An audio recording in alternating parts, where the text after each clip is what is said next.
Bonjour et bienvenue, vous êtes avec Fabien. Aujourd'hui, on va voir la marche arrière en courbe. La marche arrière en courbe, c'est l'une des manœuvres que vous allez voir en fin de compétence 1. C'est une manœuvre qui peut vous être demandée le jour de l'examen. Alors, je l'ai vue très rarement, hein. J'ai dû la voir 2 fois en une douzaine d'années, donc elle est relativement rarement donnée, mais ça peut arriver. Maintenant, c'est une manœuvre qui, en fin de formation, devrait plus vous poser de problème. C'est pas une manœuvre compliquée, je pense qu'il faut simplement prendre le temps de comprendre ce que vous faites pour que ça devienne simple en fait. C'est-à-dire que si vous ne comprenez pas, arrêtez la voiture, prenez 2-3 secondes pour réfléchir et vous allez voir que c'est relativement simple. Donc ce que je vous propose, je m'équipe et puis on est parti. Alors, donc au même titre que pour la marche arrière en ligne droite, la marche arrière en courbe, il va être important déjà de gérer la sécurité, donc de respecter les autres usagers. Donc s'il y a d'autres usagers, on va devoir s'arrêter parce qu'on est en train de faire une manœuvre et qu'on leur doit la priorité. Donc là après l'intersection, on va s'arrêter le long de la bordure. Donc intérieur, extérieur, clignotant droite. Là, il y a un deux roues qui est en train d'arriver, donc je garde mon clignotant et je m'arrête tranquillement après l'intersection. Voilà. Donc je laisse le deux roues qui passe là, hop, il est passé.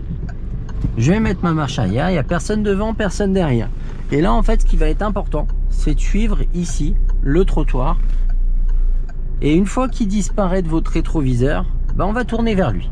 Et le but ça va être de le voir apparaître. Donc là, hop, je le vois apparaître ici. Je redresse un petit peu. Le but c'est pas de le rattraper et de pas de monter dessus. Mais dès que je le vois apparaître, hop, je le vois disparaître, je retourne. Et je veux le voir. Hop, je le revois, je redresse un peu. Et une voiture au loin, je m'arrête. Voilà, je la laisse passer.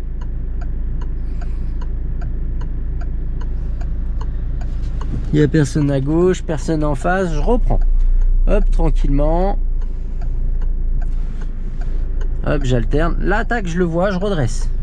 Je redresse pas trop, et puis là, je vois la ligne droite. Hop, je viens la chercher. Tranquillement. Une fois que je suis venu chercher la ligne droite, je redresse mes roues. Bon, j'ai fait un peu trop. Hop. Et je suis bien. Alors juste 2 secondes parce que la caméra là aussi basse, ça me fait trop mal. Et voilà. Donc on se le refait une fois. On va la mettre un peu moins basse. Voilà, ça fait moins mal. Attends, on vérifie.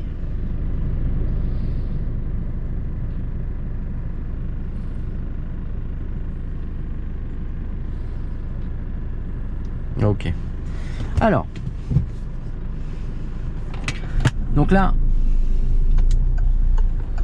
on va s'arrêter après la courbe là.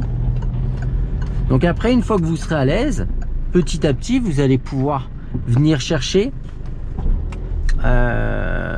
la trajectoire que vous voulez, c'est-à-dire le volant. Ça se trouve, vous allez trouver la courbure du volant petit à petit. Voilà, moi là je suis pas mal là, hop, ça suit, je garde comme ça. Vous voyez, là, tac, on le voit encore. Je peux m'en rapprocher, j'en profite. Il n'y a personne derrière. Hop, et vous voyez, petit à petit, hop, on arrive à trouver le bon dosage. Voilà. Donc voilà, j'espère que cette courte vidéo vous aura été utile.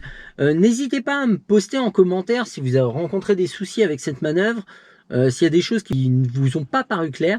Voilà, je vous dis au revoir et à bientôt pour de nouvelles explications. Ciao!